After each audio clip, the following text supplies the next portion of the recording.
Does sardine fasting help with visceral fat? Yes, with sardine fasting, you have extreme suppression of the hormone insulin, and your visceral fat is the first to go. I give my dog sardines too. I tend to maybe gravitate towards cheaper ones. Dr. Dominic D'Agostino is a neuroscientist who changed how we understand ketosis. Today he's breaking down how sardine fasting can help you burn fat, double your speed of autophagy, protect your brain, and boost your immune system. The research also indicates that when you do this, 3, maybe you could extend it to 5 days, that the benefits go at least a month. It changes the body composition in a way that's more favorable to water-only fasting. When you come to the end of the fast, you're not in a nutrient deprivation state. So can ketosis help the gut microbiome? Yeah, it can be very beneficial for most people. HSCRP is a better predictor for cardiovascular health. I don't think that's even controversial now, although it's not talked about much. If you're watching this, you likely want two things. You want to lose weight, but you also want to prevent diseases like dementia and cancer. And what if I told you there's a way to do both by flipping a single metabolic switch? And it starts by eating one specific food. Now, as a health researcher, I'm always looking towards the science, which is why I'm joined today by Dr. Dom D'Agostino. He's a neuroscientist whom NASA and the DoD trust to optimize human performance in the most extreme environments. Today, we're breaking down the science of sardine fasting, a protocol used by Dr. Boz to crush insulin and drop body fat without losing muscle. Plus, we're going to talk about the science of ketosis and the gut microbiome and a common carnivore health food that is slowly destroying your weight loss results. Now, if you're like me and you're disappointed by traditional healthcare advice, one thing you can do is to join this movement of curious minds and hit the subscribe button, because next week I have another massive episode with Dr. Boz specifically talking about how butter can reverse insulin resistance. So Dom, my first question. As a neuroscientist, you deeply understand the body from a science perspective. So if somebody's coming to this episode, they want to lose weight and they also want to prevent some serious disease, what is the single biggest thing that they need to focus on? Broadly speaking, I would say understand your metabolic health biomarkers, with insulin being at the top of the chain. And that's not actually included right now on a comprehensive metabolic panel, but it absolutely should be. So if somebody wants to focus on insulin, and there are different ways that we can lower our insulin, and that's what we're going to talk about today, I want to understand the role of autophagy to lower insulin. Is that effective? Well, autophagy is a consequence of keeping insulin low and suppressed, which does happen with fasting and happens with sardine fasting too, and also happens with caloric restriction and time-restricted feeding. So autophagy is essentially a consequence of having high insulin sensitivity and creating a caloric deficit or a state of low insulin, even in the context of a eucaloric diet, which means you're getting enough calories to meet your energetic needs. But if you restrict the carbohydrates, you could keep insulin low enough to keep autophagic flux. So we measure autophagy in the lab with various autophagy, signaling metabolites, and we can say that autophagy can be active. It's a consequence of low insulin, which is a consequence of following different dietary protocols, if that makes sense. It makes sense. And there's a reason why I asked that, because on the internet, if people look at how to get into autophagy, there are a lot of information about do a 72-hour fast, fasting for 3 days. And I think many people might think, is there another alternative where I can eat something but still get the benefits of autophagy? And that goes into a weird trick that you have been doing, I think, for the last few decades or the last few years, which is sardine fasting. Now, not only can this help people lower insulin, lower glucose, but it can also help people lose body fat. What is sardine fasting? Yeah, I never thought it would become a thing, but just by experience, I got interested in sardines in 2001. I was attending a conference and someone was selling a book called The Sardine Diet. So I picked up that, and I started eating sardines in addition to tuna fish, which I was also eating at the time, just added that. I wasn't a huge fan until I started doing Well, there's different types of sardines. And if people are hearing this, I would recommend that they buy specific brands of sardines like King Oscar because your introduction to sardines will dictate, it's the first impression. You want a good first impression of sardines. And then there's many different kinds that actually taste pretty good. So sardines are very high in omega-3 fatty acids. My omega-3s are off the charts, DHA and EPA. That's really good for suppressing inflammation, but also omega-3 fatty acids have anti-catabolic protein sparing effects. So if you enter a state of a fairly significant energy deficit through fasting, and you do it through sardine fasting, which is giving your body, it's almost like a protein sparing modified fast that's on steroids, or it's better than the existing sort of template of the protein sparing modified fast, which has been around for about 4 decades. So with sardines, you get all the micronutrients that you need pretty much, and then you get the omega-3 fatty acids, and your body does not enter any kind of state of nutrient deprivation, so you get a high nutrient sufficiency, or you meet your nutritional requirements, but your caloric requirements, you enter it with an energy deficit. And it's that energy deficit that really drives autophagy and also drives the body composition alterations, the loss in fat, and also the autophagy and other brain effects that we're seeking from that. So, and I could go into a little bit more details of what it does from a metabolomic perspective. I sent you some of my data and DEXA scans and things like that, but it changes the body composition in a way that's more favorable to water-only fasting. And it also preserves your energy levels. And when you come to the end of the fast, you're not in a nutrient deprivation state. And it doesn't also alter your hormones like testosterone and other things, which can be suppressed especially if you go beyond 3 days. Well, this sounds like the most brilliant strategy that anyone could do. I haven't done it personally, but do you think that if I or somebody watching does a sardine fast, so you're actually eating calories, you're eating something, is that going to have the similar autophagy effects as them doing, for example, a 3-day fast or a 5-day fast? Is it similar? You're talking about a water-only fast. Yeah, I think the main driver for autophagy that you can measure, we measure things like P62 and other markers of what's called the autophagic flux, and we do that in animal models. And I've done a little bit in myself too. But typically what you want to look at is the hormone insulin, your glucose and ketones.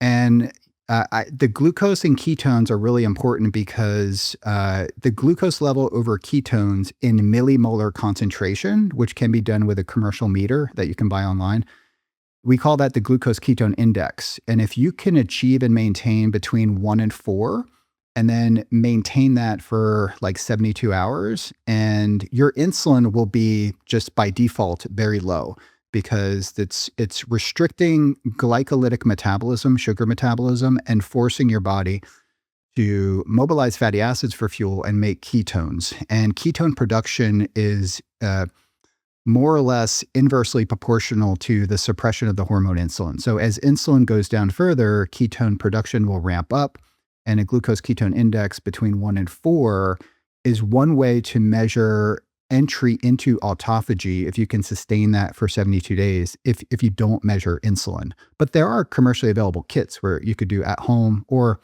you could go to Quest Diagnostics and just add an insulin test. But it's the suppression of insulin, the glucose ketone index.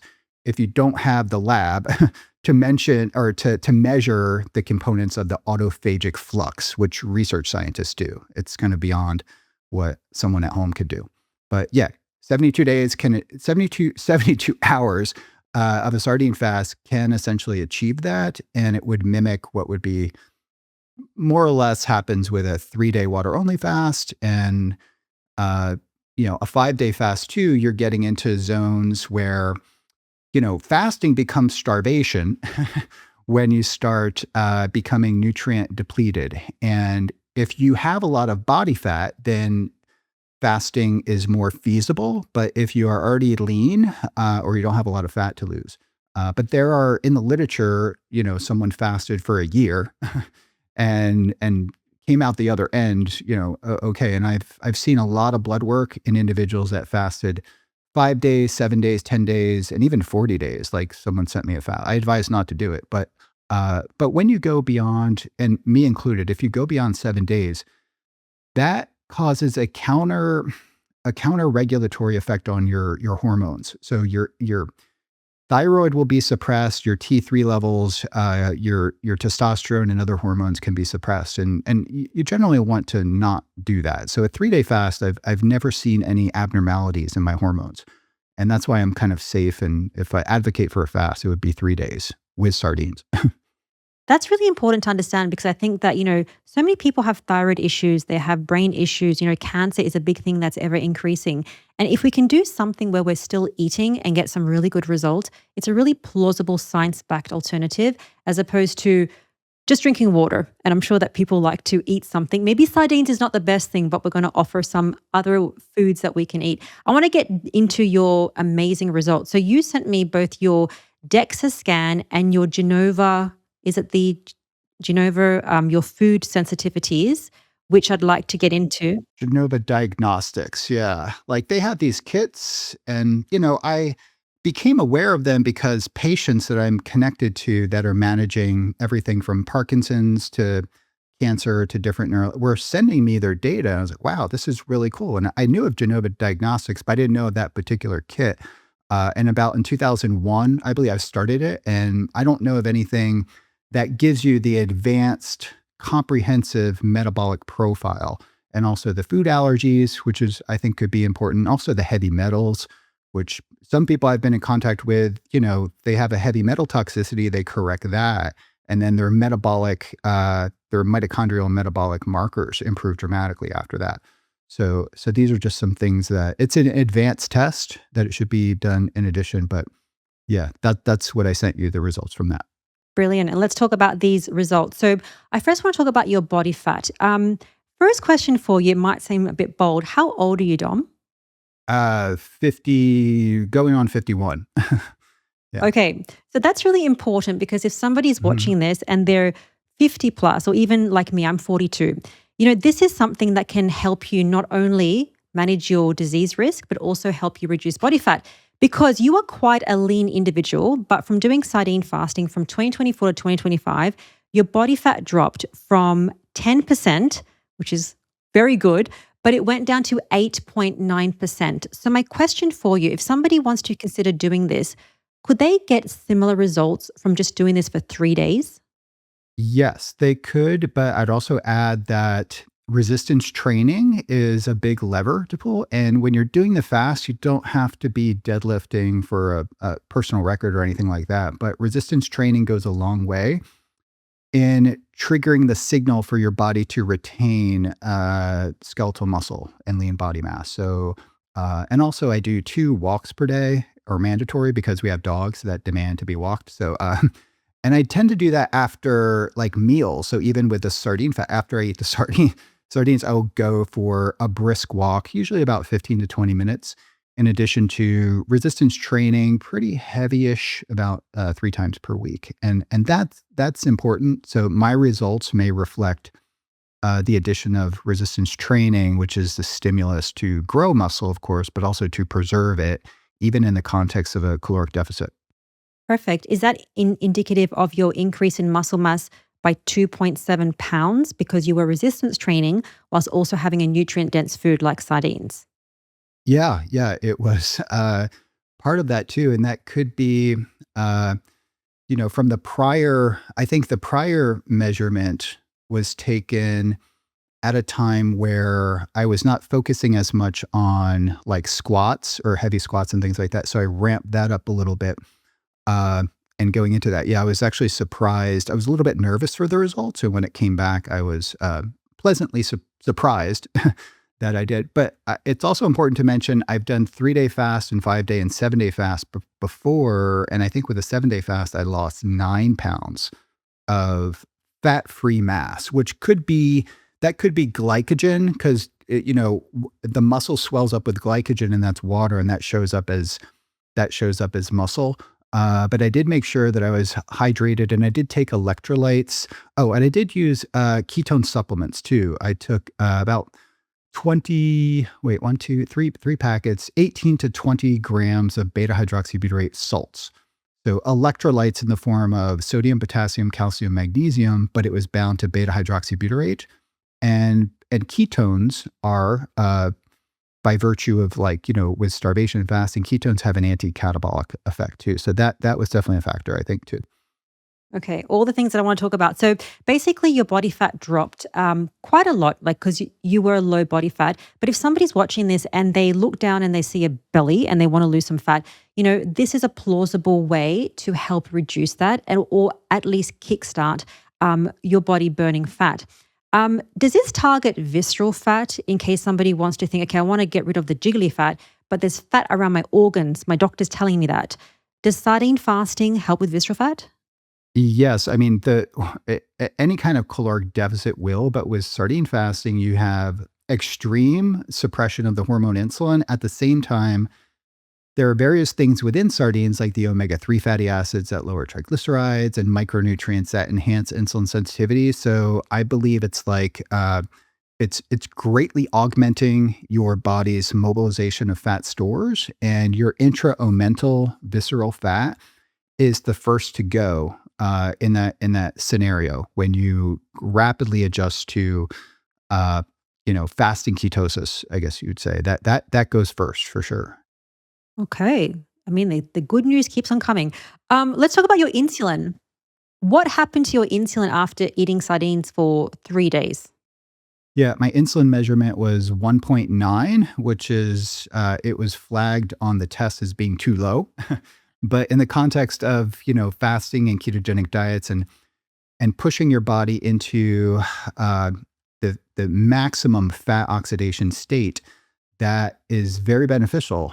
And even I talked to the scientists at Genova Diagnostics that do the metabolomics, and my lactate was not even measurable.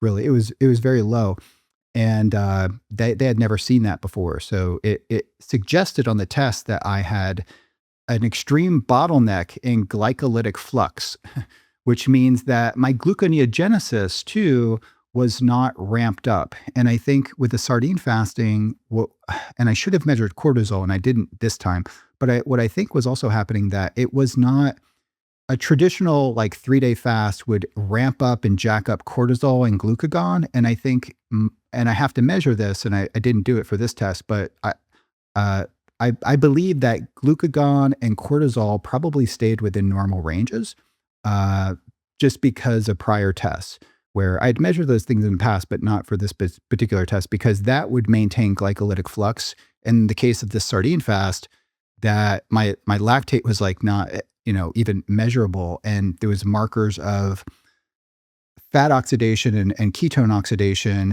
and overall mitochondrial flux. And that was unlike anything they had ever seen before. And it was higher than I had seen in previous tests, having done this test before in other tests. And I think that's what people are looking for. Yeah. Absolutely. So it seems like your body fat reduced, muscle mass increased as a consequence of also doing resistance training. Your insulin dropped, targeting visceral fat. What happened to your LDL and your triglycerides? Yeah, triglycerides are in the 30s, which again is really, really, really low. My LDL cholesterol has historically been quite high because I follow a low carb ketogenic diet.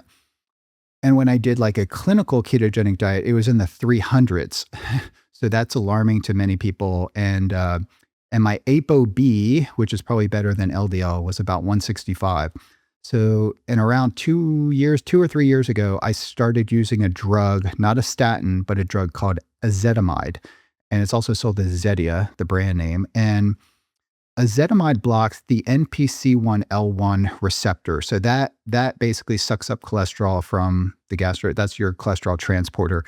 And I took a dose of this, and it cut my cholesterol and ApoB in half. So I was on that drug, and I further did genetic testing through GB Health Watch to show that I have a mutation, and I overexpress. I guess there's a gain of function for the MPCL1 receptor. Not to get too complicated, but it's also important to know that there's people out there that have greatly elevated LDL and ApoB to low carb diets and ketogenic diets.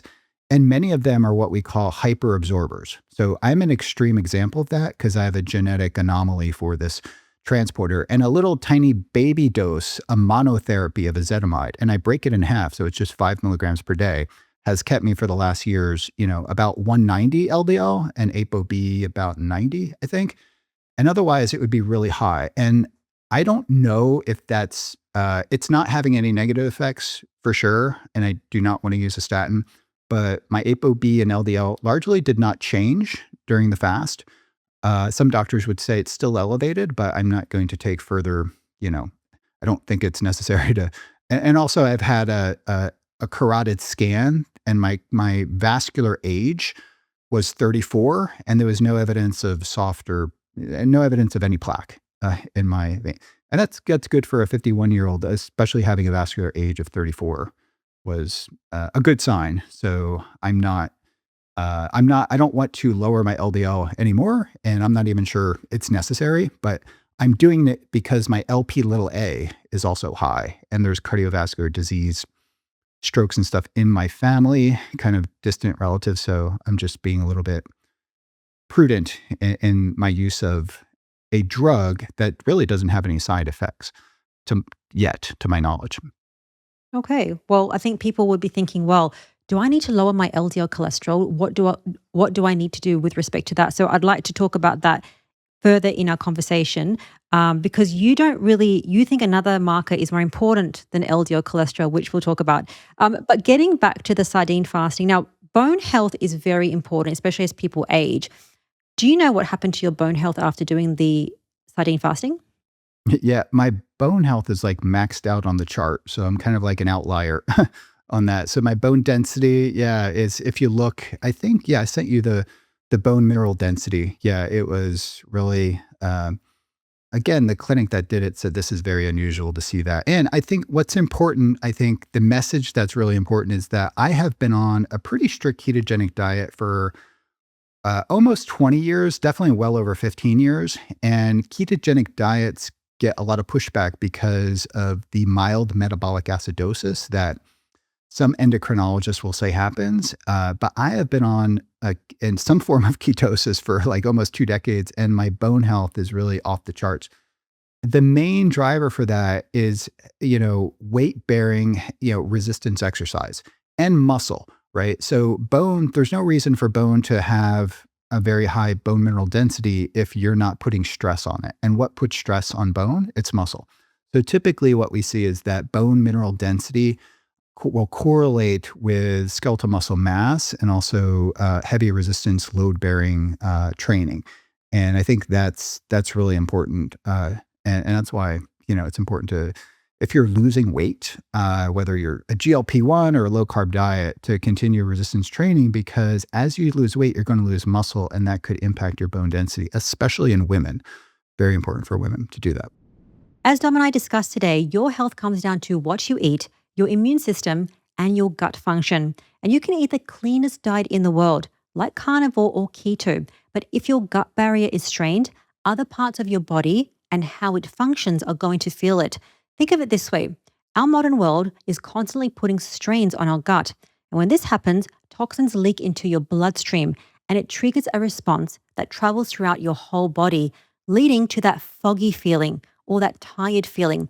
And instead of focusing on energy and focus, your body is distracted, fighting these tiny fires in your gut. And that is why I have made Armor Colostrum a staple in my morning routine. Now, if you aren't familiar, colostrum is the first milk that is produced after birth. It is literally nature's blueprint for building a strong immune system and a healthy gut. And Armor is a whole food powerhouse with over 400 bioactive nutrients that helps seal those guts that I was talking about earlier, which is why I've been feeling so much more energized and focused. And for my carnivore friends, the unflavored version is 100% carnivore. And I just do 4 scoops in cold water every morning to keep that gut barrier strong. So if you want to try Armor, just head to armor.com/the Primal Podcast, or use code the Primal Podcast for 15% off your first order. There's also a link down in the description. That's why I love you, Dom, because it's so important to not only talk about sardine fasting, a protocol that people can use every day to help them lose weight, but it's the important stuff that you're talking about, which is, yeah, I did this, but I also resistance trained. I've been doing a ketogenic diet for, I think you said 2 decades, 20 years. So, all of these things, along with the sardine fasting, is important to improve your metabolic health, including exercise, which we'll talk more about. So I want to talk now about what do people have to eat in terms of the types of sardines, how often, and how much? The type of sardines will depend on your palate, and there are ones that you can get at the dollar store that are probably okay. I think they even have, the last time I bought some sardines, I give my dog sardines too. I tend to maybe gravitate towards the cheaper ones, but Chicken of the Sea, for example, they have sardines. And then the third party analysis on the heavy metals of them are good. So they have pretty good sourcing and sustainability. And I think they're mostly caught in Portugal. So like if you want to go the cheap route, sardines in water, I think would be the cheapest. You can get them almost for $1 to $1.29 a can if you really shop around and look for deals. And if you buy them bulk, and then you could get, maybe the higher end would be King Oscar, which sells them and they're different flavors. And I like to get the extra virgin olive oil. And another thing I've been experimenting with is cod liver, canned cod liver, which comes in the same size can, but it has 3 times the amount of calories. And the cod liver, very high in omega-3s, and the cod liver is actually sitting in cod liver oil. So you have 660 calories in a small can. You have about 3 times the amount of calories as sardines. So they're very good for traveling. And it'll say Icelandic cod liver. And we're on our way to Iceland too. So I'll be able to kind of get it from the place.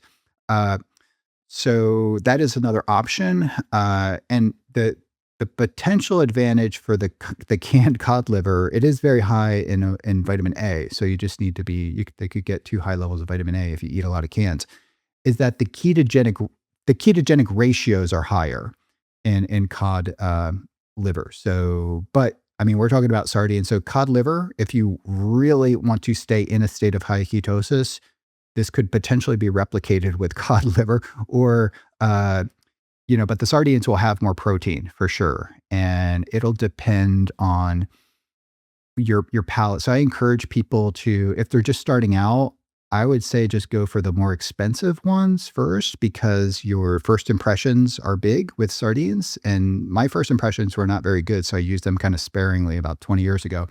And then I titrated them in, especially when I went to Europe and would see like in Croatia or in Greece, I think, for example, or Portugal, like there's just tons of different varieties of sardines and some of them taste really good.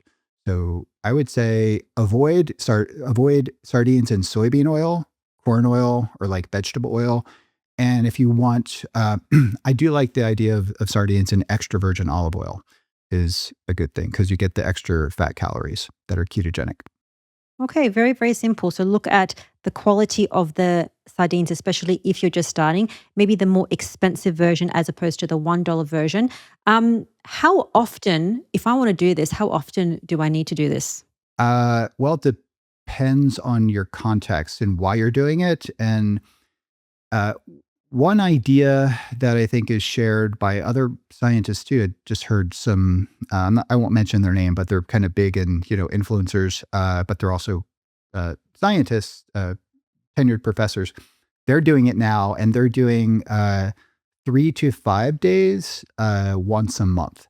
And this could fall back on Dr. Walter Longo, who advanced the fasting mimicking diet.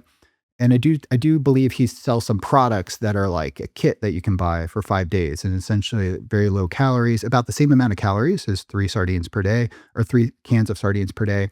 But I would argue that the sardine fast is kind of much better in regard to the micronutrients and also the protein and omega-3s. So you could follow a protocol like 3 days, done once a month.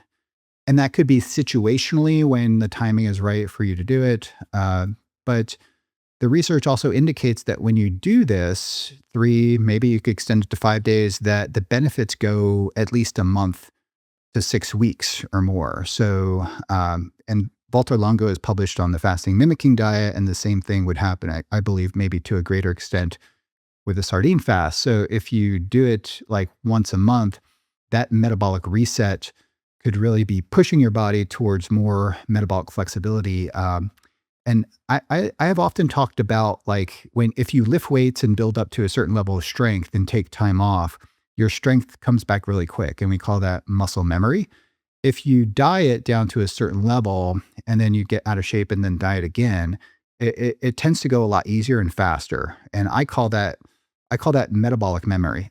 And when we do this type of fasting, we're changing many different metabolic parameters. We're changing our metabolic physiology. We're also changing brain energy metabolism and the neuropharmacology of our brain.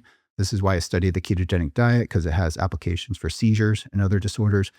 But we're also activating gene transcription, and we call that, or gene expression, and we call that epigenetic effects. And the increase in gene expression and associated pathways, when that gets ramped up, you're fundamentally like changing your body, and then those pathways the epigenetic effects are preserved through, even if you're out of ketosis for a longer period of time. So this is an area that's emerging right now, that, epigenetic changes, even like for women that are pregnant, what they're exposed to during their pregnancies has effects on the offspring. And that's like, epigenetic effects. But we know that I believe everybody agrees that there's this muscle memory. And I think I have often been talking about metabolic memory, that, these intermittent fasting, sardine fastings, whatever you want to call it, actually has like long-term beneficial effects through epigenetic changes.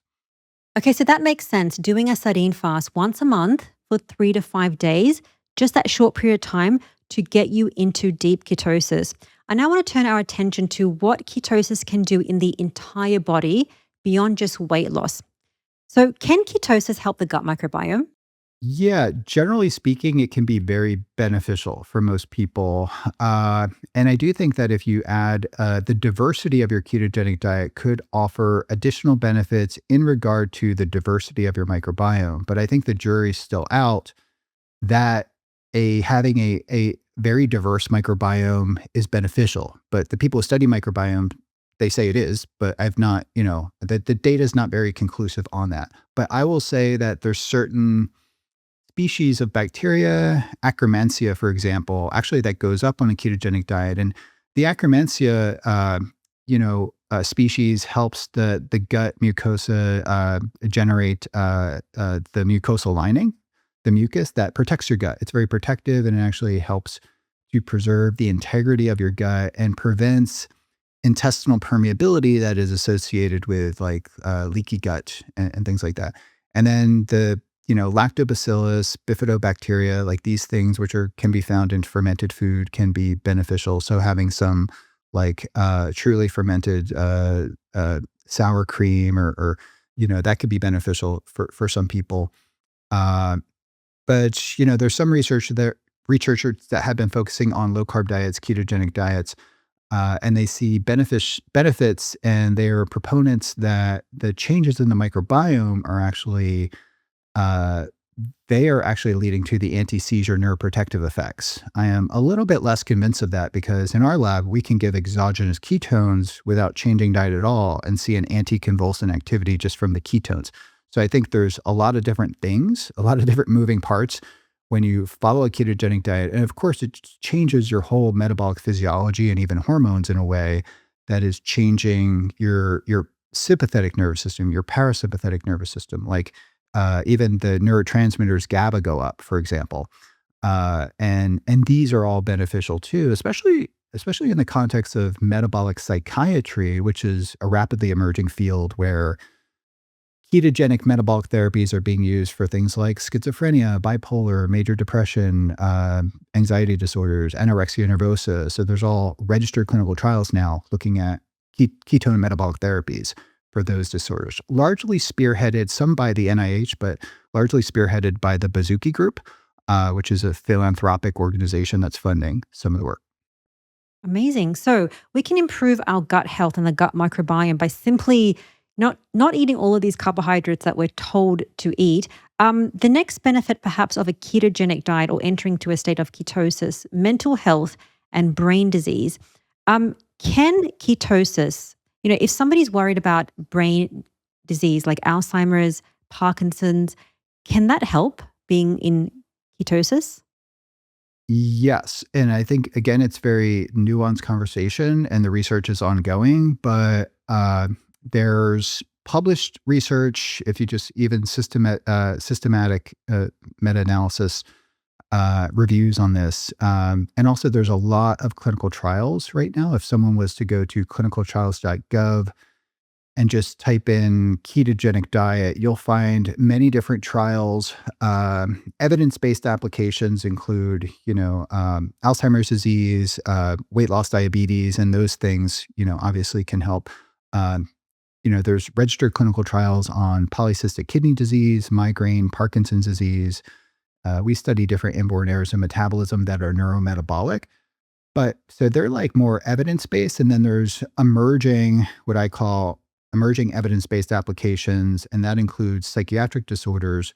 And I believe there's about 40 to 50 registered clinical trials on psychiatric disorders. And as I mentioned, bipolar, anxiety, depression, schizophrenia, but also traumatic brain injury, which is something that, we're interested in studying. So the research is emerging. The case reports are there. The RCTs are emerging. There's a few of them. And it's a very active. Keep in mind that 5 years ago, there were like no clinical trials. 10 years ago, definitely none. And now if you just put in ketogenic diet into clinicaltrials.gov, you get about 450 to 500 clinical trials. So that and then it'll take years, sometimes 5 to 10 years, if it's a longer trial, for that research to hit PubMed. So just, for listeners out there, and there's already a spike up in PubMed, although the Google Analytics kind of came down because there's this big surge on keto.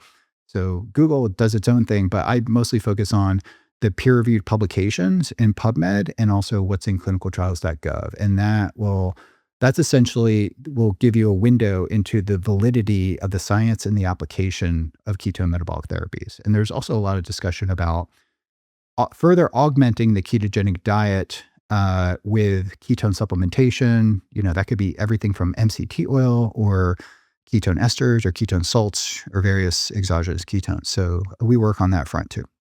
All the things I want to talk about as well. So we mentioned the ketogenic diet can help with the gut and gut health. It's a big issue that drives so many disease.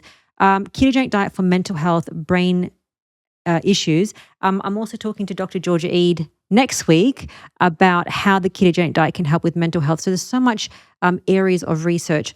This is an area quite interestingly where a ketogenic diet can help with cancer. Not to say that it is a treatment for cancer, but if you want to lead with the story of Dr. Fred Hatfield, who used a ketogenic diet in his own story, what happened with him? Yeah, Fred was maybe one of the first. I just started getting interested in ketogenic diets and not formally doing research, but Fred was a dear friend and mentor of mine. And I think we connected face to face personally around 2008, I believe. And he was diagnosed with advanced metastatic prostate cancer that had spread to the hips and had metastatic bone cancer. And he was undergoing different treatments that weren't really working at all. And I had just like this, I was studying ketogenic therapies for a military application, which is central nervous system oxygen toxicity, which is like something Navy SEALs get if they use a closed circuit rebreather. But in the process of researching that, I had various cells, and some of the cells were cancer cells, and we observed that they failed to grow in the presence of ketones.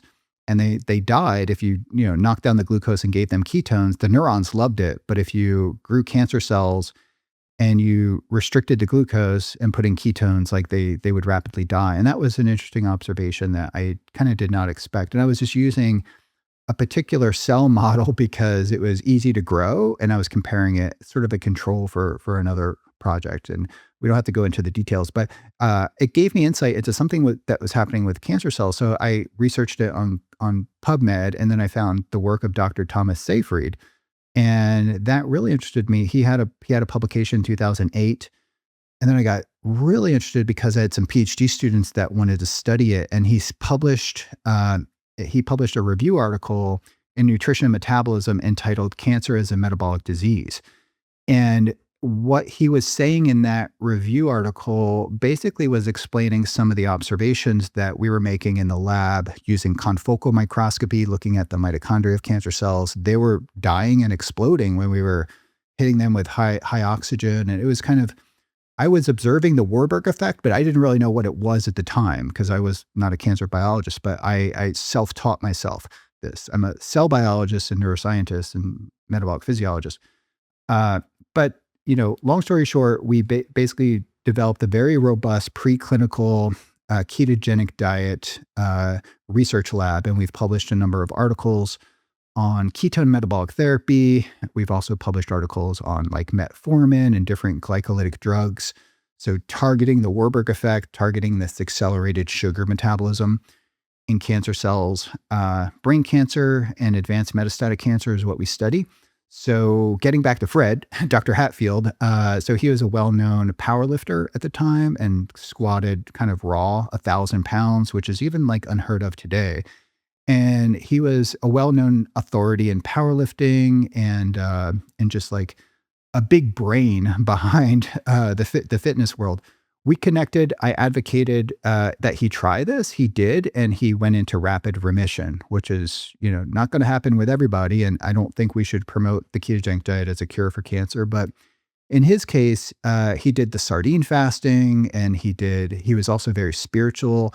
So he would do a lot of prayer and meditation. And I think while he was in a state of fasting, and then I think I recommended sardines. So he loved sardines. So he got into that and would do cycles of the sardine fasting. And then he essentially had no evidence of disease. So that doesn't mean remission, but it just means that they couldn't find like cancer in his body. And then that was 2008. And I think in 2017, Fred died of something totally unrelated to cancer. But he was only given a short time to live when we first met. And he sort of like, was the person doing what I was studying in the lab. And it was almost like this proof of concept that, and then also talking with Dr. Thomas Seyfried, he was telling me that he had patients and he was telling me the ketogenic diet works better for cancer than it does with epilepsy or seizure disorders. And I was studying seizure disorders and I knew it had a very solid track record for that.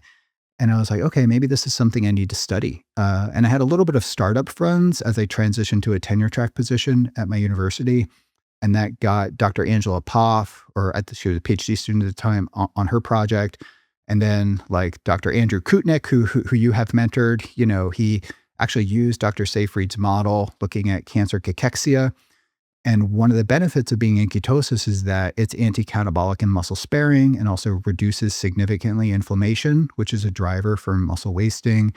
And Dr. Nate Ward, he studied more like the anti-cancer drugs, but he has a lab at Moffitt Cancer Center now. So I've had a lot of very talented students kind of come into my lab studying cancer mechanisms and preclinical models that have helped us move the science and application of ketone metabolic therapies into the clinic. And we did recently get, with the Moffitt Cancer Center, a very high score on an NIH R21 grant to move ketone metabolic therapies into the clinic for enhancing immune-based therapies, specifically the immune checkpoint inhibitors, the PD-1 inhibitors for lung cancer.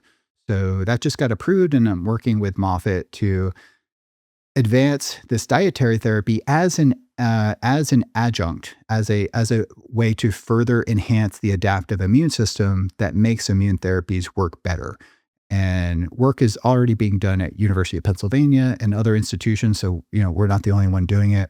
And I think there's a couple dozen, trials right now going on looking at ketone metabolic therapies for cancer. So, but I think Thomas Seyfried largely started that, and then we did the preclinical work, and then other institutions followed with like the clinical trials. Wow. So there's so many different applications of just increasing your ketones. So using a different fuel source for your body. What does this mean for somebody watching? They have a disease maybe we haven't spoken about. Maybe it's not cancer. Maybe they might have gut problems, but they don't know it. Maybe it's not a brain problem, but they have something for them. How do you think increasing ketones might help them? I think there's a big interest in the longevity field. And, I wake up every morning and I have a lot of emails, and a lot of people just want to, maybe there's cancer in their family, maybe there's Alzheimer's, for example, and they want to live the longest life, the best life that they can. And there are many longevity pathways that are targeted by the ketogenic diet and even ketones.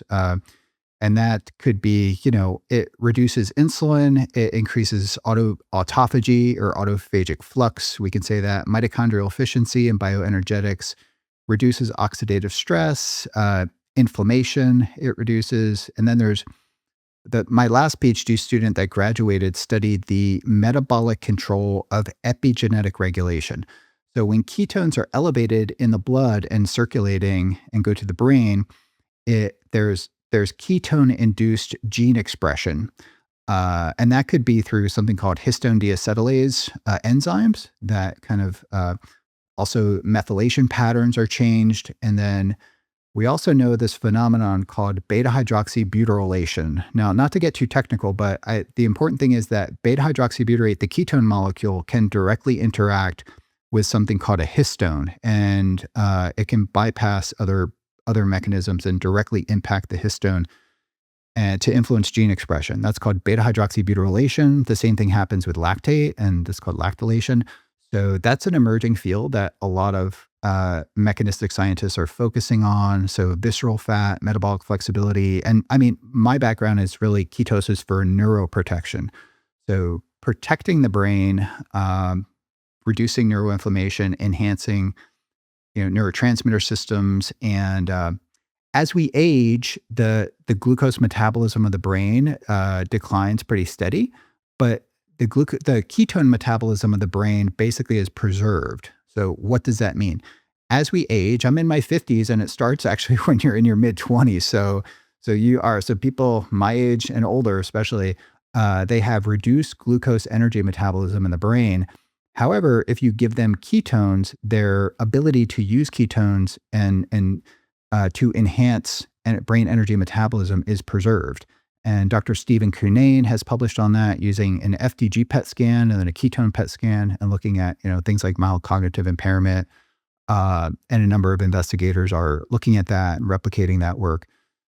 So I think that what I just described there is just ketone metabolic therapies, the state of ketosis, whether done continuously or intermittently, is impacting metabolic physiology, gene expression, and brain function, inflammation states. So all these are beneficial.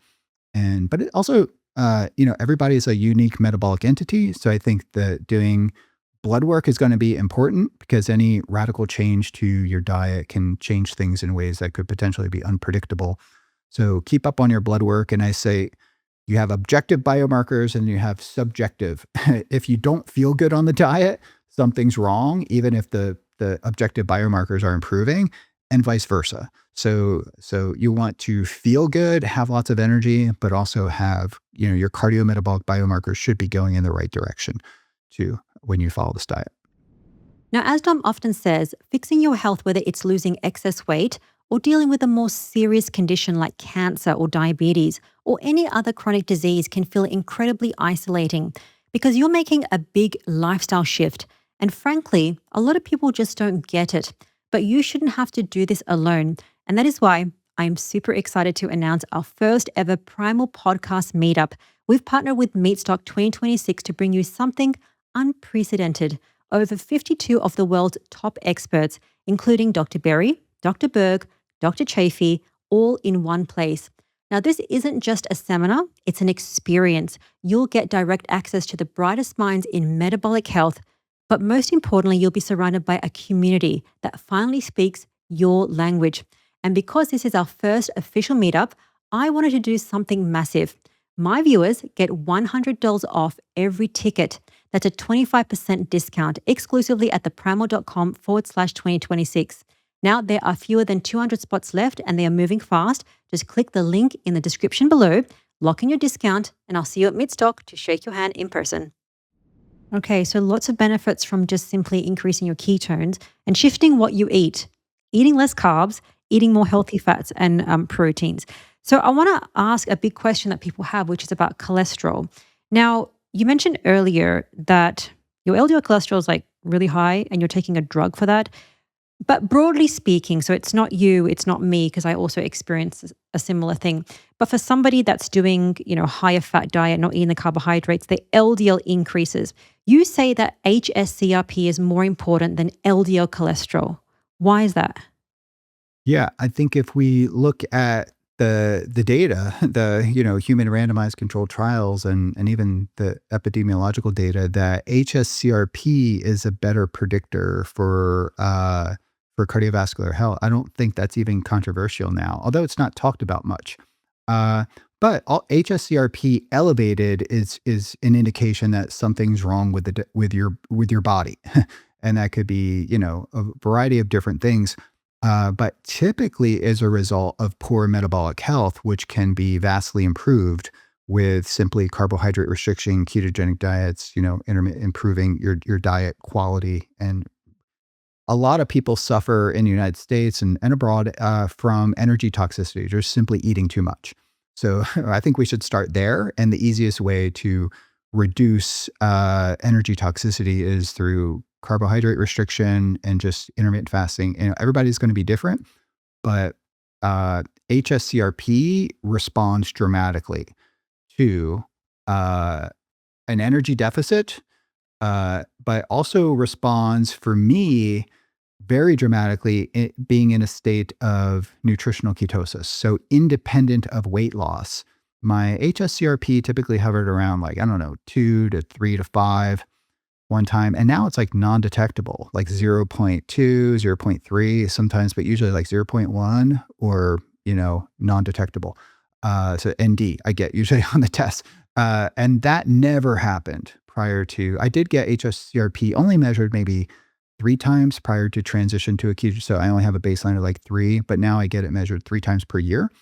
And it's always low, only in the context of one time I had a little stomach bug. I came back from the Philippines or something like that. And it actually reminded me that when your gut is compromised in any way and you have a leaky gut, that radically triggers your immune system. And my HSCRP was 6 or 7 or something. I recovered really fast. And that's only because I had a little bacterial gastroenteritis or maybe viral enteritis or something, but I recovered very fast from that. But I think a lot of people suffer from chronic inflammation. And I think one way to address that, the fastest and easiest way to address that is with a sardine fast, maybe, and just with improving your diet, carbohydrate restriction, and then periodic fasting too, I feel significantly contributes to my non-detectable HSCRP. And also my genetics are such that I have a genetic marker that basically indicates that my body produces low amounts of TNF alpha, which came up in my genetics in 2 tests. So I do tend to have just lower inflammatory markers just according to my genetics, but also I can have pretty robust, inflammation flare-ups from time to time for different things. And that's why I've also advocated for using fasting and therapeutic ketosis situationally. And this has been brought to my attention because some people have, it could be herpes simplex virus or shingles or Lyme's disease. Tim Ferriss comes to mind because now he's public about it, but years ago he was not. But we communicated through, texts and things like that he was suffering from Lyme's disease. And the only thing that really worked and moved the needle for him was ketogenic diet, but therapeutic fasting. He did exogenous ketones and everything too. So if people, have periodic flare-ups, and we all harbor different, infections, and that could be viral, that could be, mold or bacterial, and or just being a cold or COVID or whatever, and situationally, or sometimes I just feel inflamed or just I'm coming down with something and I don't know what it is. But then I was like, okay, tomorrow I'm just going to start my 3-day fast, and then boom, nothing. My glands will get swollen, and then boom, in a day or two I feel fine, and I feel like that quickly nipped it in the bud. So whatever thing was in my body, it just deactivated it. And we do know, and that's actually why we have research now at Moffitt Cancer Center, that this state of ketosis augments the adaptive immune system. The adaptive immune system, there's the innate immune system that generally keeps us healthy and it's kind of functioning in the background. And your adaptive immune system is kind of like the Navy SEALs that go after and target any kind of infection that could be creeping into the body or whatever. So we do know from work from multiple labs that being in a state of ketosis, and it correlates with the elevation of BHB, enhances the adaptive immune system. And that's kind of, if I'm honest, that's why I do it. I pull the trigger, if you will, if I feel something coming on. And that's why I don't put it into my schedule, the fast, but I kind of have it on a sliding scale where I can, use it situationally. Perfect. Well, let's talk about practical takeaways so people can do this in a way that's going to get them results, including eating sardines. I think people don't like to eat sardines, but if they can embrace the weirdness and get some great results, that's going to be extra exciting for them. I want to ask about ketones. Does MCT oil boost ketones? Yeah, it does. I use MCT every day, and MCT oil goes right to the liver. Unlike long chain fats get packaged into chylomicrons and they have a more of a circuitous route to get into circulation. But MCT oil, you consume them via the hepatic portal circulation. They go right to the liver and you start producing ketones. Also, what I did not know at the time until we did brain metabolomics is that when you consume MCTs, they get into circulation and they cross the blood-brain barrier. So they convert to ketones. MCTs will be transformed into ketones, not all of them, but some of them. And also medium chain fatty acids will get into circulation and then they can cross the blood-brain barrier. I did not know that until we did some studies and then we take out the hippocampus and we do metabolomics and it's like, oh, it's like full of MCT. And it's like, had to go back because I don't even think that was in the literature. But now that was 15 years ago, but now I think we largely know that MCTs can cross. So when you take MCTs, you're elevating ketones, that's beneficial. And then the medium chain fatty acids too can be used by the brain as a source of energy. But it's kind of small relative to exogenous ketones. So just keep that in mind. But still beneficial. So can I have a few tablespoons of MCT oil if I want to do fasting, if I don't want to do sardine fasting? Can that help me reduce visceral fat, reduce insulin? I'm still having some fat. Yeah, I would say be cautious, right? Because even me, I consume a lot of MCT, but if I do it on an empty stomach, I still have problems with it, and I have a large tolerance to MCT. However, my tolerance for MCT is vastly improved if I take it with some kind of protein or mix it with some other kind of fat. So for example, it might sound gross, but like if I'm having a can of sardines, I'll maybe put it into a bowl and then put a can of or put like a tablespoon of MCT oil, but also a tablespoon or two of apple cider vinegar. And I kind of stir it up and it's kind of tangy, and the apple cider vinegar totally neutralizes any fish taste. So that's for people who don't like fishy smell and taste, that'll help. And that's kind of like my go-to, right? So I'll do, can of sardines, MCT oil, and apple cider vinegar seems to be and the apple cider vinegar too, the acid from the apple cider vinegar tends to delay gastric absorption. Because when the food's in the stomach and it moves to the duodenum through the pyloric sphincter, that your body has to sort of adjust the pH and secrete bicarb and things. So it's sort of the acidity of what's in the stomach will delay the entry of that food into the small intestine where it gets absorbed. And then that's important because that'll impact the rate of rise of the amino acids and other things into circulation. And if you attenuate that rate of rise, that will then further reduce or prevent the rise of insulin. So you can further suppress insulin by sort of, using fat and also apple cider vinegar tends to sort of delay gastric absorption in a way that reduces the attenuates the entry of the nutrients into circulation that would otherwise like trigger a larger insulin response. Okay, makes sense. So the idea is to lower your insulin any which way possible. And a ketogenic diet is a great way to do that. Typically not eating too many carbohydrates, which goes to foods because there's so many different ways of eating this way. Some people talk about just eating one food, sardines, beef, eggs, butter, MCT oil. But as a neuroscientist who studies this for decades, what do you think are the best 5 foods everyone should eat every day? Hmm. Well, I would definitely say if we're going to like the most nutrient dense superfood in the world, that would probably be beef liver, would probably be like the highest. And That's sad because nobody likes that. I know, but they should try it. Although I tend to default to like chicken liver. My wife's from Hungary, so we have heart and liver every. I think we're having it tonight. We have it every week, right? But with liver, just be careful with. You can get hypervitaminosis, so you get toxic levels of vitamin A if you eat it a lot. So yeah, like once a week is fine. So yeah, beef liver and beef, sardines, eggs, and so they're all animal-based carnivore diets. So right there, you're not going to have any nutrient deficiencies because even liver has like vitamin C in it. Some people may, come down on the carnivore diet because there's no fiber and you'll be deficient in vitamin C, but nobody got scurvy eating a carnivore diet. And I think liver and meat, especially fresh meat, if you have like a little bit rare raw, heating meat and liver really high can neutralize the vitamin C.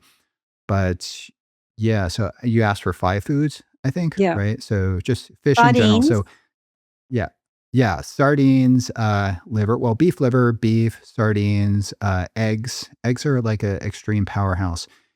And wow, this is very carnivore centric, but I am off for me personally. I tolerate broccoli really well. So I don't eat a whole lot of it. So I'll just buy like the organic.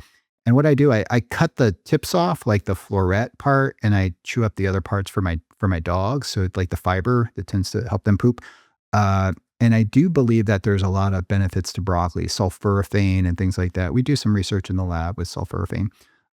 So I am of the opinion that if you're eating a big steak, it's probably good to eat it with a little bit of broccoli. I mean, it could be like a garnish kind of thing, but I think uh, the the the micronutrients and the various antioxidants in broccoli also help to neutralize uh, the heterocyclic amines.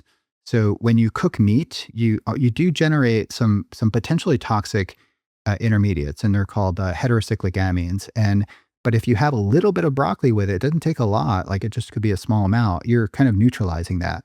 So beef is like amazing. It's like a superfood, and you could actually make it more nutritious and beneficial, and attenuate any negative effects by just having a little bit of broccoli with it. So that's my thoughts, and I think there's science to support that. Some people may say, but I think if you're eating a lot of cruciferous vegetables and a lot of a very heavy plant-based diet, yeah, you have oxalates, you have various plant chemicals that, for me personally, like it just tends to blow. It doesn't help me anymore. But so I tend to I have apple, berries, and a little bit of broccoli. Um, and just enough to get maybe 20 to 30 grams of fiber at the most. And what I just mentioned there, so that would be 50 grams of protein or 50 grams of carbohydrates from the foods I just mentioned. But but about a third of that is fiber, right? So it's going to have a very minimal impact on your glucose levels, and it will allow you to stay into ketosis.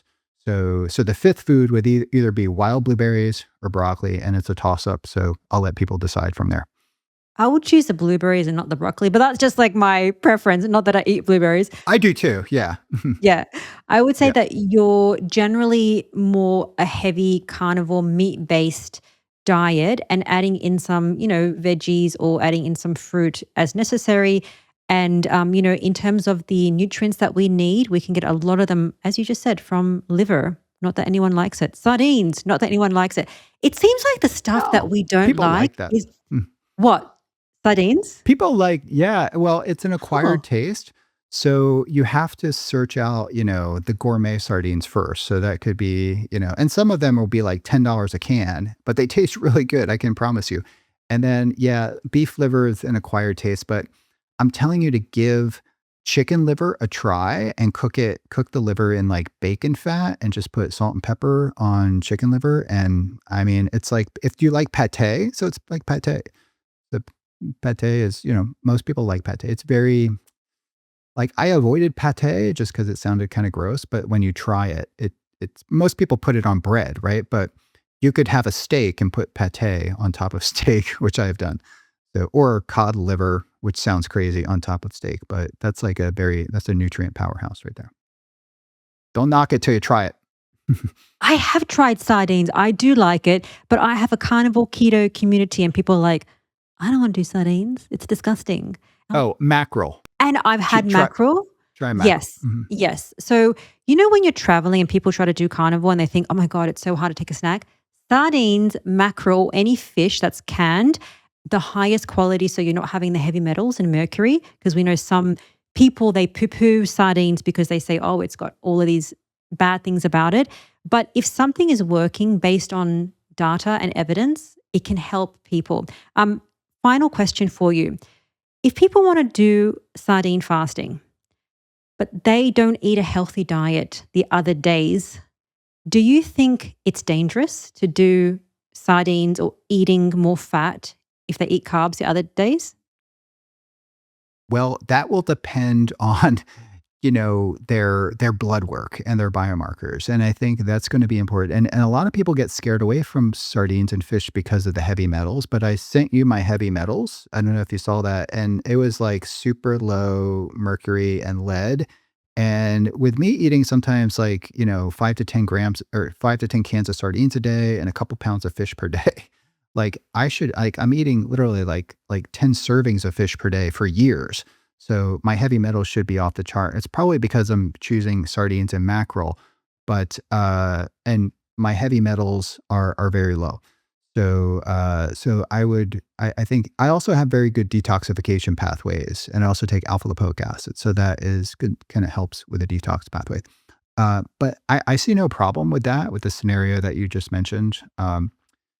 But I do encourage people to test, right? So yeah, testing is absolutely like important, because some people that I've been in contact with or correspondence with have started different diets, and some red flags come up in the blood work that should be addressed, through through adjusting their diet. So What's the red flags? some red flags would be I've actually seen like low calcium, low magnesium, and in kids, like low carnitine is really low, which is so carnitine acyltransferase is transports the fats into the mitochondria, and when you're ramping up fat metabolism really high, you could deplete your carnitine.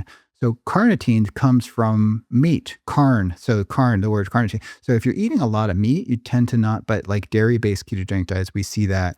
And then some electrolyte abnormalities. So that's why you do want to get a lot of salts so don't be afraid of salt, especially the first 2 or 3 weeks. The renin-angiotensin system tends to like be very much in flux and should level out in about 3 to 4 weeks, but you need to be getting some grams of sodium per day.